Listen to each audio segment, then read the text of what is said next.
I woke up with my mouth full of mud and someone calling me trash like it was my legal name. That was my first clue.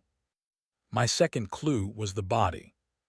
My hands were too thin, my wrists were bruised with old training marks, and when I pushed myself up from the wet field, my knees shook like they had been borrowed from a scarecrow. The rain had stopped, but water still dripped from the black leaves of the spirit willows around me, each drop glowing faintly blue before it hit the ground. I knew immediately that I was not in Nebraska anymore. My name was Rowan Hale. I was 31 years old. At least, I had been 31 when I went to sleep in my old life after spending 14 hours fixing irrigation pumps on my family's farm. Now I was Rowan Hale again somehow, but also not. I was inside the body of a failed outer disciple of the verdant moon sect, a declining cultivation sect clinging to a mountain ridge like an old man, refusing to admit his legs had gone weak. And according to the furious elder standing above me in silver alchemy robes, I had just ruined 600 rare spirit seeds. Not misplaced, not mishandled, ruined. Elder Fenru made sure everyone heard that part. He stood at the edge of the mud field with 23 outer disciples behind him, 3 junior stewards holding record tablets, and 1 smug inner disciple carrying a tray of dead-looking seeds as evidence. The field around me smelled like sour clay, rotting leaves, and panic. Mostly mine, to be fair. This, Elder Fenru said, pointing at me with a jade-handled cane, is what happens when incompetence is allowed near sect property. Memories slammed into me in ugly little flashes. The original Rowan had been an orphan taken into the sect at 13. Weak chi channels, poor sword talent, good with plants but in the way servants were good with brooms, useful, ignored, and easy to blame. 3 days earlier, Elder Fenru had ordered him to prepare the East Low field for Moonvein Grass, a rare alchemy crop the sect desperately needed. 600 seeds, enough to produce 30 batches of meridian-cleansing pills, enough to keep the sect's failing disciples from transferring to richer rivals. Except the seeds had not sprouted. And now Elder Fenru needed a corpse to hang the problem on. Preferably one that was still breathing and too weak to argue. That was me. Or rather, the previous Rowan. I wiped mud from my lips and looked at the field. Every instinct from my old life woke up before my fear did. The soil was wrong. Not dead wrong, not hopeless wrong, just badly handled, too compacted, too much hot fertilizer, no drainage on the lower edge. The beds had been soaked, burned, then starved. I could smell the ammonia bite under the spiritual musk. Those seeds were not ruined. They were dormant. And the funny thing about farmers is that we have a special kind of patience that looks very stupid to people who only worship quick results. Elder Fenru leaned closer. Do you admit responsibility? The disciples behind him went quiet. A sane person might have denied it, begged, explained, cried, pointed out that an outer disciple with weak cultivation would never have been trusted with 600 rare seeds unless someone higher wanted him exposed. But I had been a farmer before I became whatever this was. And when a man hands you a field he thinks is dead, sometimes the smartest thing to do is take the deed. So I bowed my head. Yes, Elder Fenru, I said. My voice came out rough and thin. I accept responsibility for the East Low field. A ripple went through the disciples. Elder Fenru smiled like he had just watched a rat sign its own death warrant. Then I added, and since I am responsible, I request official custody of the field until the next blue moon. His smile twitched. That was my first real victory in this world. Not the kind with lightning or swords or dramatic music. Just one careless bureaucrat realizing, half a second too late, that he had created paperwork. The Verdant Moon Sect had rules for everything. That was the third thing I learned, after waking up in someone else's misery. There were rules for how many cups of spirit rice an outer disciple received per week, rules for which disciples could use the north well after sunset, rules for bowing distance depending on whether someone was an elder, steward, inner disciple, visiting merchant, or arrogant idiot with a badge. And most importantly for me, rules for agricultural liability. The original Rowan knew them the way poor people know rules, not because they trust them, but because breaking one gets expensive. If an outer disciple damaged sect resources, the sect could fine them, demote them, or bind them to labor service. But if the accused formally accepted custody of the damaged resource, they had one cultivation cycle to attempt recovery before final judgment. One cultivation cycle. In this case, 18 days until the blue moon. Moonvein grass only revealed true viability under blue moonlight. The plant could look like dead thread, ash, or dirty straw for weeks, then bloom for exactly 12 minutes. Miss that window and you had nothing but expensive hay. That was what my stolen memories told me. My old life told me something better. Dormancy was not death. Stress was not always damage. And plants, magical or not, did not care how expensive your robes were. After Elder Fenru finished humiliating me in front of everyone, I was given a custody tablet, a penalty cord around my wrist, and a debt notice for 900 spirit stones. 900. For context, an outer disciple earned 3 spirit stones a month if the sect remembered to pay. So yes, the previous Rowan had been framed into a debt that would take 25 years to repay. Very motivational. I was escorted to a storage shed beside the East Low field and told I would sleep there until judgment. The shed had 3 cracked boards, 1 straw mat, and a smell that suggested someone had lost a war against mildew. That was where I found the manual. It was tucked under the mat, wrapped in oilcloth, stained with soil, and so plain I almost threw it aside. No golden runes, no angelic choir, no floating system window telling me I had awakened the supreme farmer god bloodline.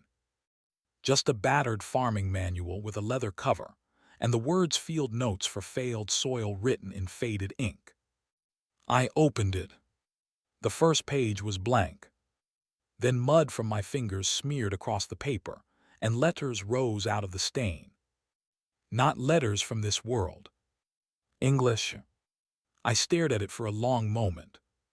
Then, because apparently transmigration does not improve your vocabulary under stress, I whispered, "Well, that's creepy." The page changed. Soil contact confirmed. Aura symptoms available only through direct ground touch. Warning, symptom translation is approximate. Warning, manual cannot create growth. Warning, user must understand what is being diagnosed. I sat there in the shed while rain tapped on the roof, and for the first time since waking up, I felt something colder than fear. Recognition. The tool did not make me powerful. It did not hand me secret techniques or immortal pills. It translated plant aura patterns into rough growth symptoms, and only when I touched soil directly. In other words, it was a diagnostic tool. A magical crop journal. A weird, soul-bound extension of what I already knew. Honestly, that made it more useful than a sword. I tested it before dawn. I crawled into the East Low field, pressed my palm into the wet soil, and opened the manual beside me. The pages filled slowly. Compaction stress. Root search delay. Excessive heat chi exposure. Dormancy shield active. Fungal pressure moderate. Moisture pooling in lower 6 beds. Seed aura weak but present. I laughed so hard I nearly coughed up mud again. Those 600 seeds were alive. Barely. But alive. The first milestone was simple: diagnosis. Not a miracle, not strength, information. And information, in a world run by elders, oaths, ledgers, and arrogant men who confused authority with competence, was the most dangerous fertilizer there was. That morning, while other disciples avoided me like debt could spread through eye contact, a quiet girl appeared at the field edge carrying a wooden bucket. She had dark hair tied with green cord, rough gardener's gloves, and the cautious expression of someone who had survived by being underestimated. "You're actually checking the beds," she said. I looked up from the mud. Was I supposed to sing apologies to them? Her mouth twitched. "I'm Sela," she said. "I maintain the lower irrigation tunnels." The original Rowan's memories recognized her. A gardener, no formal rank, no noble clan, invisible to elders unless something flooded. My kind of person. Sela glanced toward the alchemy hall, then lowered her voice.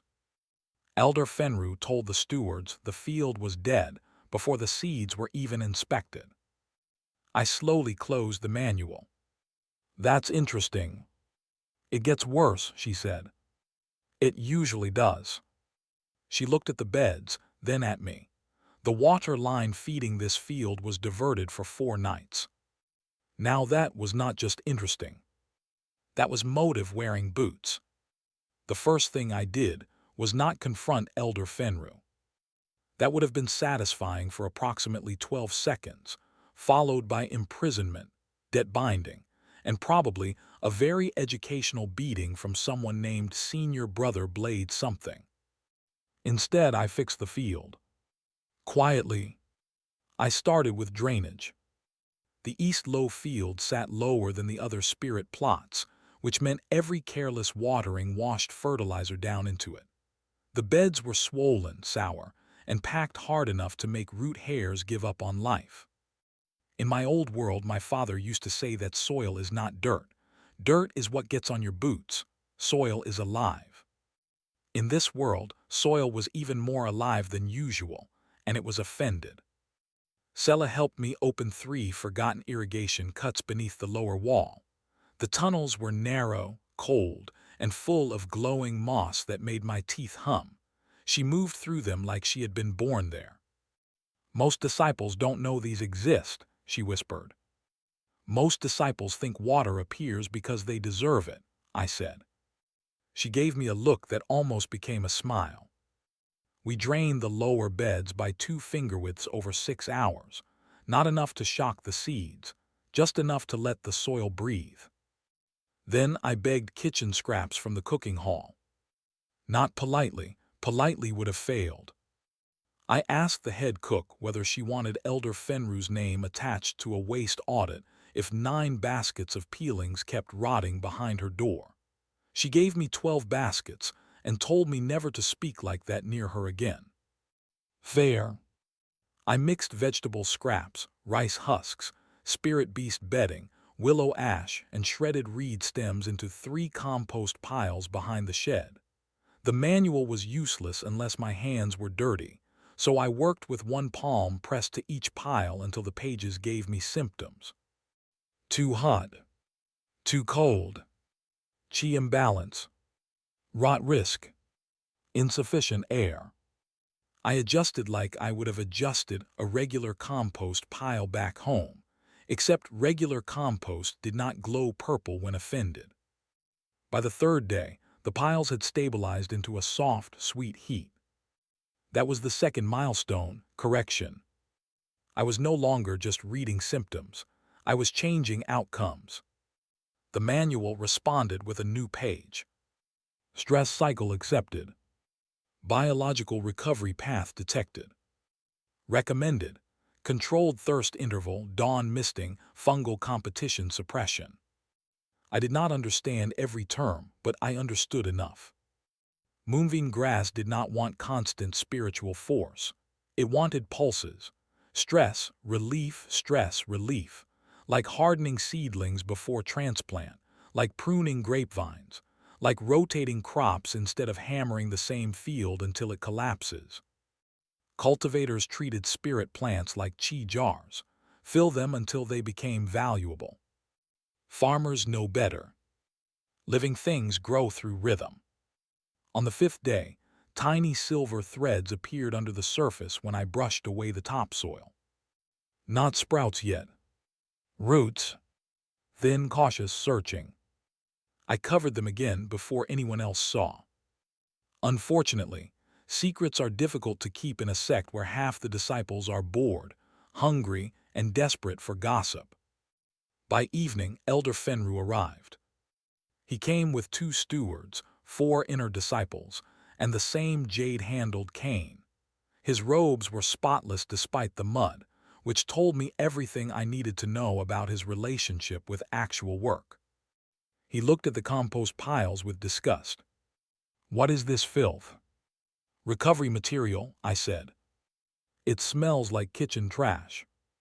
"That would be one of the ingredients, yes." A steward snorted and tried to turn it into a cough. Fenru's eyes narrowed. "You were given custody to preserve evidence, not perform peasant experiments." "I was given custody to attempt recovery." "You think you can recover Moonvein Grass with garbage?" I pressed my palm into the soil, feeling the faint pulse beneath it. "Yes." That made him laugh. Not loudly, worse, softly, like I had amused him. "Rowan Hale," he said, "your confidence is the only thing growing in this field." I stood slowly. There were moments in my old life when a banker, inspector, or equipment salesman would look at our farm and see only debt. They never saw my mother calculating weather windows from the smell of wind. Never saw my father rebuild a pump from scrap because the part shipment was late. Never saw me spend entire nights saving crops from frost with plastic sheets and stubbornness. People who do not understand survival often mistake it for ignorance. So I gave Elder Fenru one warning. "Those seeds are not dead," I said. "They are dormant because someone burned them with too much cultivation fertilizer and starved the soil afterward. If you interfere now, the field will fail for real." His face cooled. "Are you accusing me of mismanagement?" "No," I said. "I'm describing plant symptoms." That was true. Mostly. Fenru stepped close enough for his perfume to fight the compost smell and lose. "Then let me describe your symptoms: debt, delusion, disobedience." He turned to the stewards. "Record this. The accused insists on full responsibility and rejects alchemy hall guidance." My penalty cord tightened around my wrist, recording the statement. Perfect. Fenru thought he was building a case against me. He had no idea he was signing his own field report. After that, things became difficult in the way farming always becomes difficult after someone important says it should be easy. My water access was reduced from 6 jars per day to 2. The kitchen was ordered to stop giving me scraps. The tool shed lock was changed. And 3 of the outer disciples who used to ignore me suddenly found it spiritually necessary to practice footwork near my beds. Very subtle. One of them stepped into the second row and crushed a marked section of soil. I felt the roots scream through my palm. Not literally, but close enough. The manual flickered. Physical disturbance. Root breakage. Recovery possible within 6 hours. I looked at the disciple's boot. Then at his face. He was young, maybe 16, with the terrified arrogance of someone following orders from a stronger coward. "Move," I said. He smirked. "Or what?" "Or the penalty cord records that you interfered with a custodial recovery field." His smirk died. He looked at my wrist. The cord was glowing faintly. Sela had told me that custody cords did not just bind the accused. They recorded interference too, if the accused made a formal declaration during the act. Another little rule poor people knew and important people forgot. The disciple backed away. I knelt, repaired the broken soil with compost tea, and whispered, "Not today." That became my third milestone: protection. Not protection by strength, Protection by knowing the rules well enough to make other people hesitate. Sela found me that night under the willow bank, washing mud from my sleeves. "You're going to make him angry," she said. I assumed he was born that way. I mean dangerous angry. I looked toward the alchemy hall. Its windows glowed gold against the mountain dark, warm, rich, paid for by fields people like us maintained. "He already tried to bury me in debt for something he did," I said. "Dangerous started before I arrived." Sela was quiet for a while. Then she handed me a small clay jar. "What's this?" "Tunnel silt," she said. "From under the old moon channel. Gardeners used it before Fenru switched everything to powdered fertilizer." I opened the jar. The smell hit me first, mineral clean, faintly sweet. The manual warmed under my arm before I even touched the soil. When I mixed a pinch into a test bed, the page filled faster than usual. Dormancy shield thinning. Moon response potential increased. Trace lunar mineral restored. I looked at Sela. She shrugged, like she had not just handed me the missing key to 600 rare seeds. "My grandmother said the old farmers used it," she said. "Elders said it was superstition. Elders say a lot of things while standing nowhere near the dirt." This time she did smile. For about 2 seconds. Then we heard footsteps. Sela vanished into the irrigation cut, with the reflexes of a rabbit that had opinions about wolves. I turned to find Steward Calvin approaching with a lantern and a folded notice. Calvin was Elder Fenru's assistant, a narrow man with ink stains on his fingers and the personality of a locked drawer. He handed me the notice. "By order of the Alchemy Administration. The East Low Field recovery attempt will be inspected in 7 days. 7. The Elder has moved the review forward. That is 11 days before the blue moon." "Yes. Moonvein Grass can't prove viability until the blue moon." He gave me a blank look. "Then perhaps you should have ruined a more convenient crop." I almost admired the sentence. Almost. The notice stated that if no visible growth appeared within 7 days, the field would be declared lost, my custody would end, and the debt penalty would become permanent.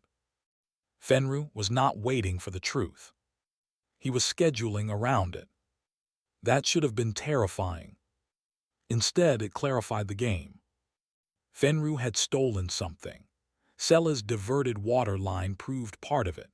The field had been sabotaged through neglect, but the fertilizer burn meant someone had applied too much concentrated cultivation fertilizer first. Why would an alchemy elder waste rare fertilizer on a field he planned to ruin? Unless he had not wasted it. Unless the official ledger showed full allocation to the Moonvein Grass, but most of it had gone somewhere else, and a small, badly timed overdose had been used to make the field appear mishandled by me. The original Rowan had not ruined 600 seeds. He had been chosen because he was poor, weak, and already blamed for small mistakes. A perfect container for someone else's theft. I spent the next 7 days making Fenru's early inspection look reasonable. That was the malicious part. I obeyed the notice exactly. I did not force sprouting. I did not flood the field with chi. I did not beg for extension. I followed the recovery cycle the plants actually needed. Controlled thirst for 16 hours, dawn misting, shade cloth during the harsh sun period, compost tea diluted 1 part to 8, moon silt applied only to the outer beds, no visible growth encouraged. Because visible growth was not the goal. Survival was. When the inspection came, the field looked mostly dead. Elder Fenru arrived smiling. I bowed. He declared the recovery failed. I requested that his declaration be entered into the oath ledger. And that was when his smile became almost perfect. Because he thought I had just given him the knife. I had actually handed him the handle. The oath ledger was older than the verdant moon sect. That was what Sela told me while we sat in the irrigation tunnel with our feet in cold water and our voices low. It was a black stone book kept in the council hall, used for disputes involving sect property. When an elder made an official declaration over a custodial resource, the ledger recorded not only the words, but the condition of the resource at the time of judgment. Not perfectly. Magical bureaucracy loves being dramatic, not useful. The ledger did not reveal private thoughts. It did not solve crimes. It did not point glowing arrows at guilty people. But it did compare sworn statements against spiritual traces tied to sect resources.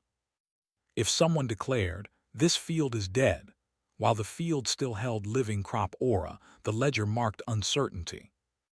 If someone declared, "Full resources were delivered," while the resource traces showed absence, diversion, or substitution, the ledger marked discrepancy. And if an elder had signed allocation receipts under oath, then discrepancy became violation. Elder Fenru had signed 6 resource receipts for the Moonvein Grass field. 1 for seeds, 1 for water access, 1 for lunar silt, 1 for cultivation fertilizer, 1 for fungal suppression ash, 1 for protective ward maintenance. The field had received seeds. It had received too much fertilizer at the wrong time. It had received almost nothing else, which meant Fenru had not merely blamed me. He had signed lies into a ledger designed to remember lies. The problem was proof. The oath ledger would not open a full violation review unless the crop showed verified life during its proper manifestation window. The blue moon. 12 minutes. That was why Fenru moved the review forward. If my custody ended before the blue moon, the field could be plowed under as failed evidence. No bloom, no verification. No verification, no ledger review.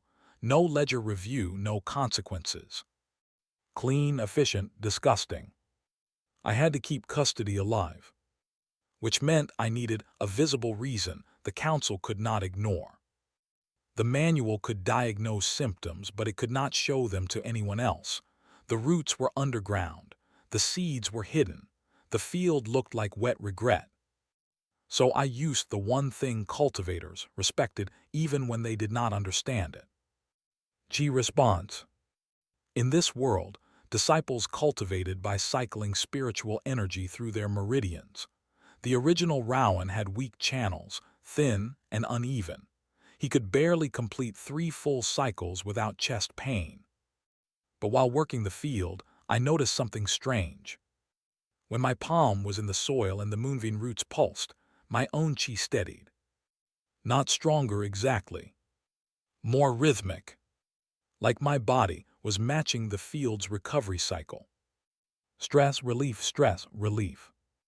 I started training beside the beds at dawn and midnight, not with sword forms but with breath timing.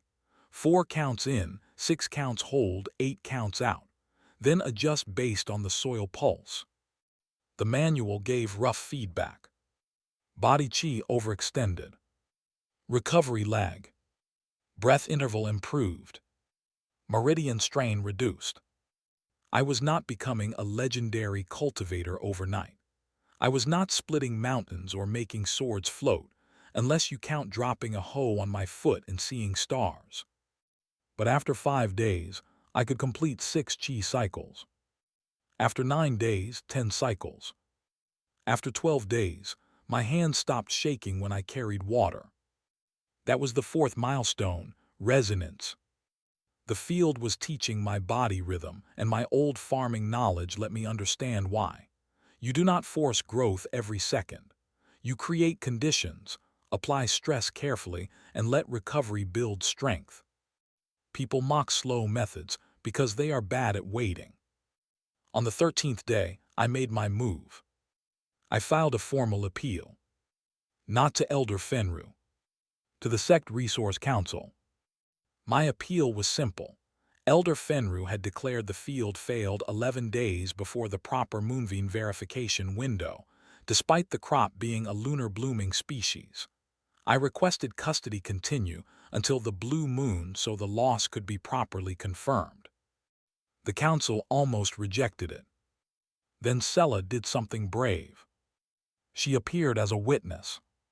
Quiet gardener Sela, who everyone ignored, stood before 3 stewards and explained that the old irrigation charts classified the East Low field as a lunar retention bed. She produced a tunnel map her grandmother had copied 30 years earlier, showing the moon channel under the field. Fenru tried to dismiss it as servant folklore. Sela looked at him and said, "Then why did the alchemy hall seal the moon channel 4 nights before planting?" The room went silent.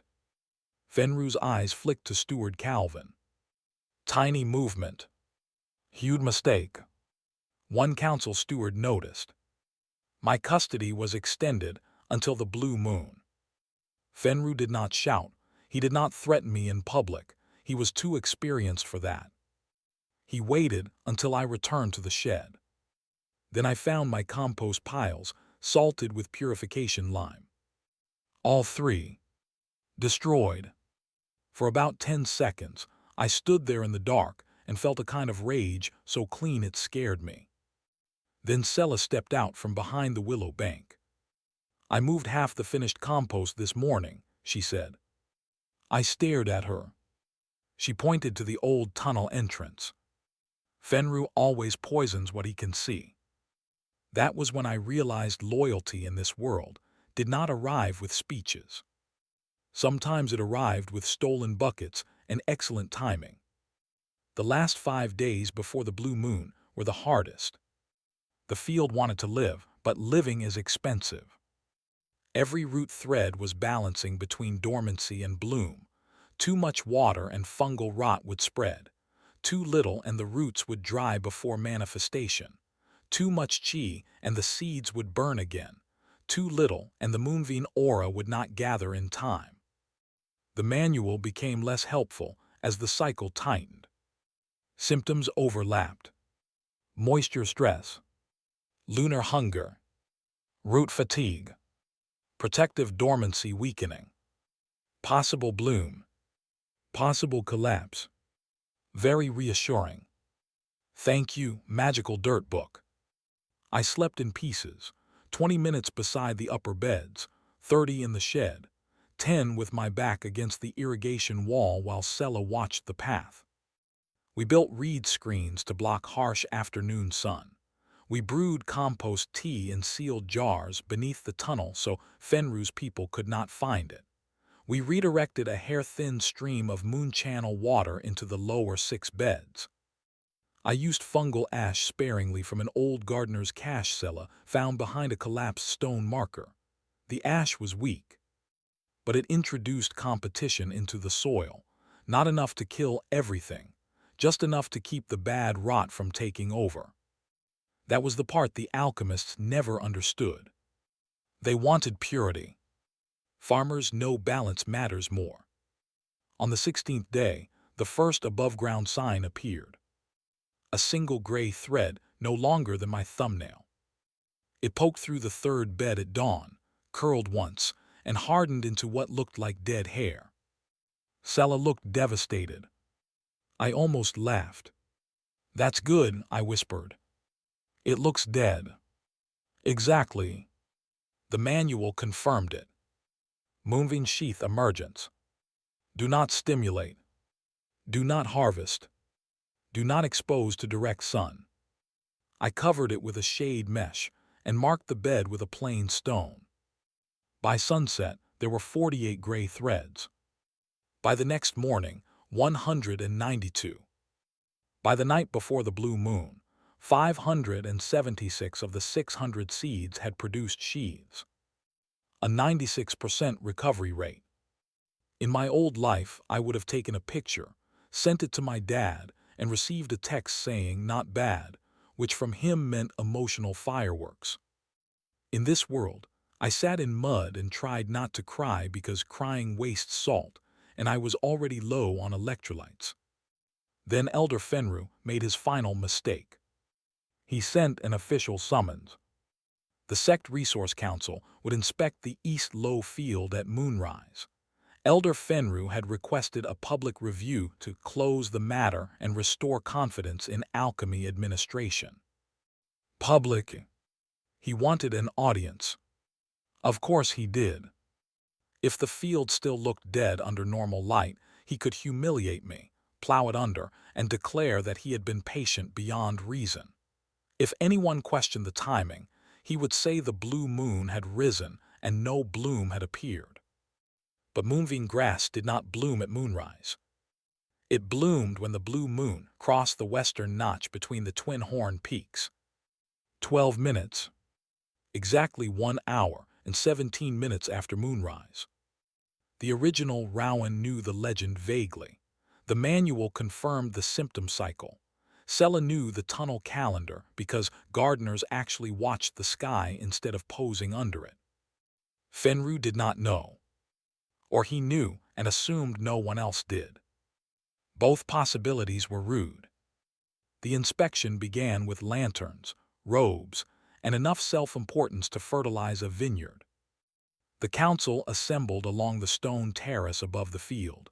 3 elders, 7 stewards, 12 inner disciples, nearly 80 outer disciples pretending they had not come for gossip.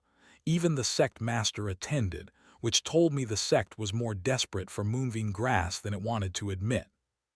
Elder Fenru stood beside the oath ledger, which had been carried out on a black stone stand. Its cover was sealed with silver chains. He looked magnificent. I looked like I had been assembled from mud, sleep deprivation, and bad decisions. Sela stood at the edge of the gardener group, hands folded, eyes lowered. But when I glanced over, she gave the smallest nod. The moon rose. Blue light spilled over the ridge. The field did nothing. Fenru waited 5 full minutes, then sighed loudly enough for the back row. "Council members," he said, "I believe we have all been patient." I said nothing. 10 minutes. Nothing. 15. Nothing. The disciples whispered. Fenru turned toward me. "Rowan Hale, do you still claim these seeds are alive?" I looked at the field. The gray sheaths trembled in the moonlight, holding their breath. "Yes," I said. Laughter moved through the outer disciples like wind through dry reeds. Fenru smiled.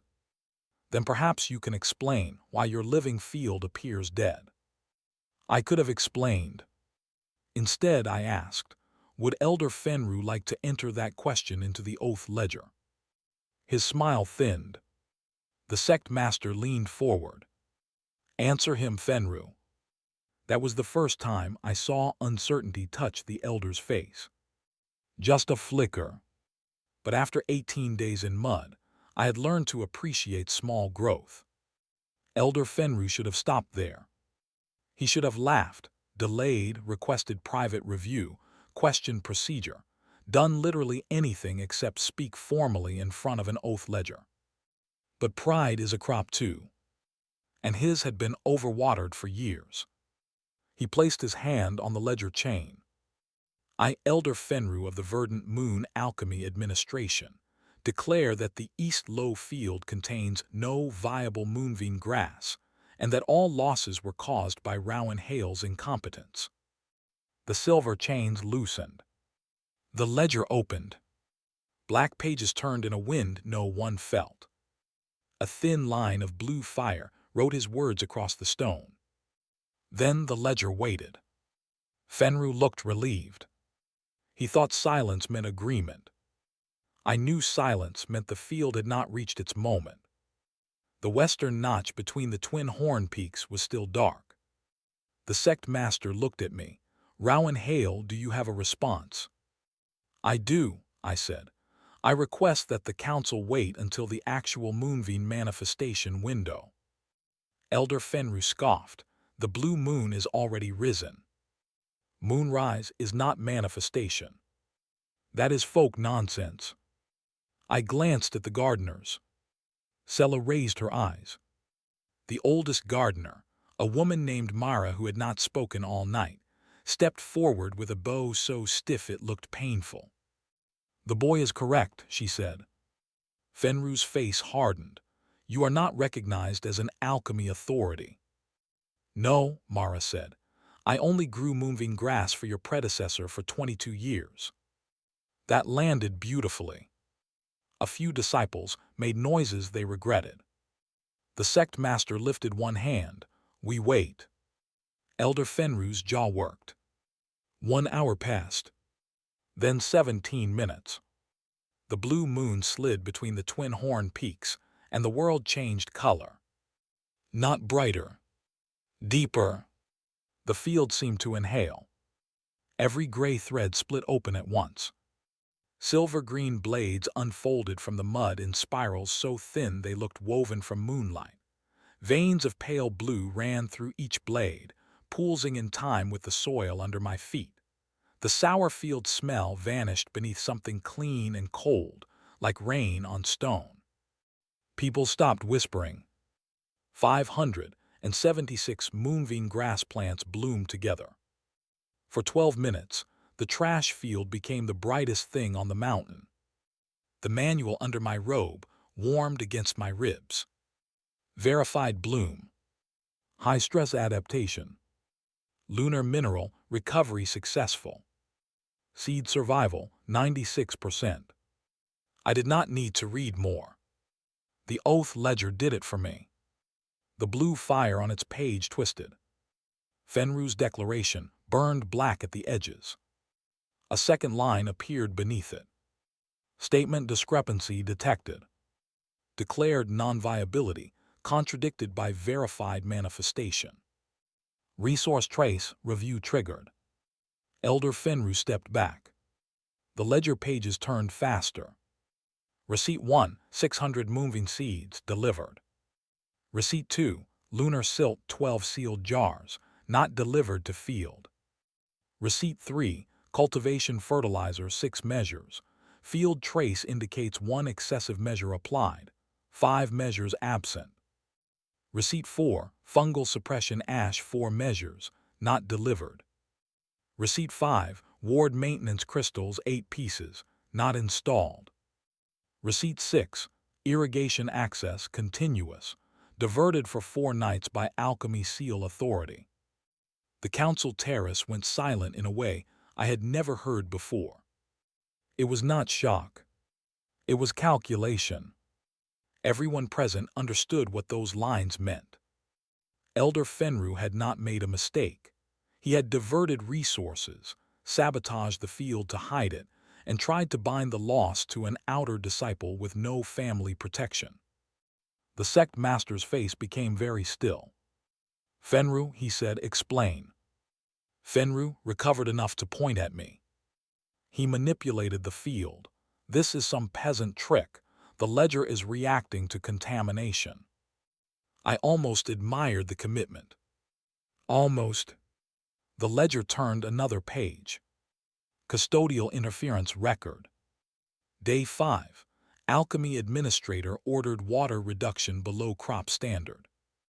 Day 7. Physical interference by outer disciples connected to alchemy hall. Day 11. Premature failure declaration entered. Day 13. Compost recovery material destroyed by purification lime bearing alchemy storage trace. Day 18. False viability declaration entered under oath. Each line appeared with a small blue flame. Fenru's face lost color 1 layer at a time. The sect master looked at me. "Did you know the ledger would record all this?" I bowed. I knew it would record sworn resource discrepancies if the crop survived until manifestation. "That is not what I asked." I kept my voice calm. "Yes, sect master, I suspected Elder Fenru had diverted the resources." The terrace erupted. Fenru shouted something about slander. Steward Calvin tried to step backward and discovered 2 council guards already behind him. The inner disciples looked at one another with the beautiful terror of people, recalculating which powerful person they were loyal to. The Moonvein Grass continued blooming, completely unbothered. Plants are excellent at minding their business. The sect master raised his hand, and pressure rolled across the terrace. Everyone shut up. He looked at Elder Fenru. By oath, authority, and council witness, you are suspended from elder duty pending full review. Fenru's cane slipped in the mud. For 18 days he had called me weak. But in that moment, with 576 plants glowing behind me and his own signed lies burning in the ledger, he looked smaller than I had ever felt. The 12 minutes ended. The Moonvein Grass folded shut, and the consequences opened. Panic has a sound. In the verdant moon sect, it sounded like expensive shoes rushing across wet stone. The moment the bloom ended, everyone suddenly had urgent business. Stewards ran to seal the alchemy storehouse. Council aides copied ledger entries onto witness tablets. Inner disciples who had laughed at me discovered deep personal interests in neutrality. Elder Fenru tried 3 different strategies in 6 minutes. First, denial. The ledger was influenced by unstable field aura. The oath ledger responded by burning his statement into a side margin, labeled unsupported. A little dramatic, but I appreciated the style. Second, blame. Steward Calvin managed delivery. Calvin made a sound like a kettle boiling, and immediately produced 3 private instruction slips bearing Fenru's seal. Loyalty is wonderful until prison becomes possible. Third, negotiation. Fenru turned to me in front of everyone, lowered his voice and said, "Rowan, this has gone far enough." That was rich. We had apparently reached first-name territory after attempted life ruin. He offered to cancel my debt, then to restore my outer disciple stipend, then to recommend me for inner garden training. Then, when the sect master's expression did not improve, to personally sponsor my cultivation. I listened to each offer with the calm expression of a man who had spent 18 days smelling compost and could therefore survive anything. When he finished, I said, "Elder Fenru, I accepted responsibility for the field. I did not accept responsibility for your choices." Several gardeners looked away very quickly. Sela did not. Her eyes were bright. The sect master ordered Fenru confined to the East Guest Hall under guard. Not prison yet. The sect still needed to complete formal review, recover stolen goods, and avoid showing weakness to rival sects. Magical institutions are still institutions. Even when justice arrives, it brings paperwork. By dawn, the review had expanded. The alchemy storehouse was audited. 5 measures of cultivation fertilizer were found missing from the Moonvein allocation. 2 had been sold through a merchant cousin. 1 had been used in Fenru's private pill garden. 2 were hidden in sealed jars under Steward Calvin's office floor. The lunar silt had been traded for a jade furnace upgrade. The fungal ash had never been purchased at all, despite payment leaving the sect treasury. The ward crystals were installed around Fenru's private greenhouse. I learned all this because the council suddenly wanted me nearby as field custodian and material witness. Very fancy phrase for the same mud-covered scapegoat. The debt cord was removed from my wrist at sunrise. I expected relief. Instead, I stared at the pale market left and felt anger settle into something heavier. The previous Rowan had lived with that fear for years. Every missed quota, every insult, every time someone told him he should be grateful for scraps because weak disciples had no value. I had been in his body for 18 days. He had survived it for 18 years. Sela found me outside the shed while I was washing the mark with cold water. "It's over," she said. "Not yet." She sat beside me on an overturned bucket. For a while, neither of us spoke. Then she said, "The field survived. That part is over. And Fenru, he'll lose his seat. You sound unhappy." I looked at the east low field. In daylight, the Moonvein Grass had folded back into gray threads. Anyone ignorant would still think it was dead. "No," I said. "I'm just remembering that the field only survived because we got lucky in 12 different ways." Sela nodded slowly. "The sect will want to pretend Fenru was the only problem." "Exactly. Because he was not. Fenru was the rot fruit. The soil had been bad long before him. The sect had dismissed gardeners, replaced knowledge with purchased powders, trusted titles over records, treated outer disciples like disposable tools, let one elder control procurement, allocation, inspection, and punishment. In farming terms, they had planted corruption in a monoculture and acted surprised when it spread. That afternoon, the sect master summoned me to the council hall. I expected questions. I got offers. A private apology. 300 spirit stones. Promotion to inner agricultural assistant. A new robe. Access to basic cultivation pills. And a request that I publicly state Elder Fenru acted alone, without broader administrative failure. There it was. The chance to be comfortable in exchange for being useful. I thought about my old life, about banks that loved family farms in advertisements and crushed them in contract clauses, about inspectors who blamed farmers for rules written by people who had never touched soil, about how easily institutions offered small money to bury big lessons. I bowed. "No, sect master." The council hall went very quiet. He studied me. "No. I will accept compensation for false accusation and field recovery labor. I will not make a false public statement." One elder frowned. "Careful, boy." I looked at him. Then I looked at the oath ledger resting beside the dais. "I am being careful." That ended the discussion faster than I expected. Oath ledgers do wonders for conversational clarity. The final review took 3 days. By then, the story had spread beyond the sect. Merchants heard first because merchants hear everything that might affect prices. Then the rival Dawn Lotus sect sent a polite inquiry, which in cultivation politics meant, "We know you embarrassed yourselves, and we brought tea." Then 3 families with disciples in the Verdant Moon sect requested confirmation that their children's pill resources had not been similarly diverted. Amazing how fast accountability moves when wealthy parents smell financial loss. Elder Fenru was stripped of his elder seat on the 4th morning. Not suspended. Stripped. His alchemy seal was broken in the council hall, his private greenhouse was seized, and his family was ordered to repay the value of diverted resources within 30 days.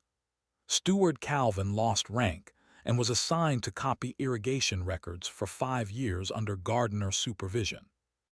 I considered that punishment elegant. Cruelty would have been locking him in a cell. Justice was making him learn water tables from women he had ignored. Fenru himself was exiled to a branch apothecary 3 valleys away, forbidden from managing sect resources again. He kept enough dignity to walk out straight-backed, but not enough wisdom to keep his mouth shut. As he passed me, he whispered, "You think this makes you important?" I looked at him, then at the gardeners standing behind me. "No," I said, "it makes the field important, that's why you lost." He hated that. Good. After the review, the sect master did something nobody expected. He offered me custody of the entire spirit plant farm. Not ownership. Sects do not give away assets unless the mountain is actively on fire, but operational custody, reporting directly to the council instead of the alchemy hall. The farm included 27 fields, 4 terraces, 2 greenhouses, 1 neglected seed vault, and a staff of gardeners who had spent years being treated like decorative furniture. The offer came with conditions: monthly yield targets, transparent resource ledgers, council inspections, training plans for outer disciples assigned to farm labor, and one very careful clause stating that no single elder could override field protocols without ledger entry. I read the whole thing twice. Then I asked for 3 additions. First, all gardeners would be recognized as technical staff, not servants. Second, resource delivery and field inspection had to be handled by separate offices. Third, Sela would become tunnel and irrigation supervisor, with authority to lock water channels against unauthorized diversion. The council complained for 40 minutes. I waited. Farmers are good at waiting. Eventually, they agreed. Sela found out when the appointment tablet was placed in her hands. For once, she had no clever warning, no hidden bucket, no quiet plan. She just stared at it. "You did this?" she asked. "You earned it. I'm not a cultivator. Neither is half the council when it comes to plants." She laughed then, softly, disbelievingly, like joy was something she needed to test before trusting. The farm changed slowly. Not with grand declarations, but with routines. We reopened the Moon Channel. We rebuilt drainage in the lower fields. We started compost rotations using 6 separate piles labeled by heat stage, though I had to use symbols because readable labels on certain magical tools kept attracting pointless arguments. We planted ordinary chi beans in depleted beds to restore soil balance. The alchemists mocked that until the next crop showed 22% stronger root aura.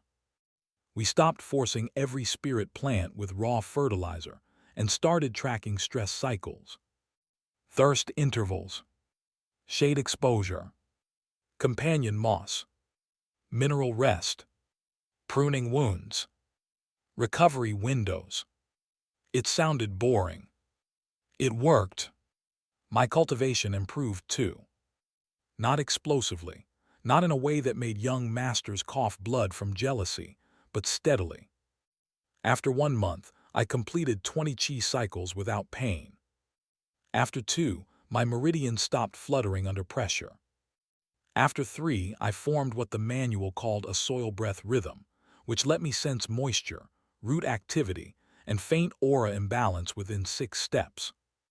A support technique. A farmer's technique. Naturally, sword disciples called it useless. Then one of them stepped into a disguised sinkhole near the south terrace, and I pulled him out before he broke his leg. After that, they upgraded their opinion from useless to annoyingly practical. Progress. The Moonvein Grass became the Sect's most valuable resource. Not because we harvested it all at once, which Fenru absolutely would have done, but because we established a staggered bloom cycle. 4 beds per month, controlled stress, careful cutting, root crowns preserved. One field became a renewable resource instead of a one-time profit. That should not have been revolutionary. But again, this was a world where people tried to solve agriculture by throwing glowing powder at dirt. The sect recovered. Slowly. More disciples stayed. The pill hall stabilized. The gardeners stopped lowering their voices every time an elder walked past. And me. I stayed in the shed for another season before accepting proper quarters. Not because I loved mildew. Because the field was quiet. Because every morning, when I pressed my hand into the soil and the manual warmed under my palm, I remembered the first moment I woke up drowning in mud, accused of destroying something that was never dead. I remembered Elder Fenru's smile. I remembered the penalty cord. I remembered the previous Rowan, who had carried all that fear before I arrived. So I made him a promise. I would not waste the body he left me. I would not become cruel. I would not become another man in clean robes explaining failure from a safe distance. I would grow things. Plant systems, people, consequences. All of them carefully. All of them in season.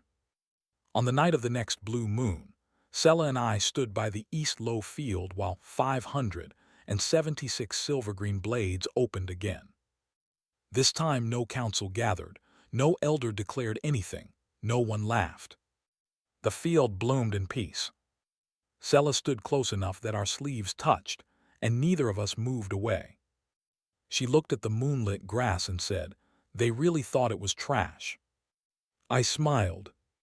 They thought that about me too. The manual opened in my hand, its pages glowing faintly with soil-stained English. New growth cycle available. I closed it.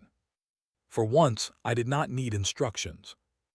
I had transmigrated into a weak disciple, inherited a ruined field, and been handed a punishment meant to bury me. But seeds are funny things. Give them pressure, give them darkness, give them one honest season, and sometimes the thing everyone calls dead becomes the root of everything that follows.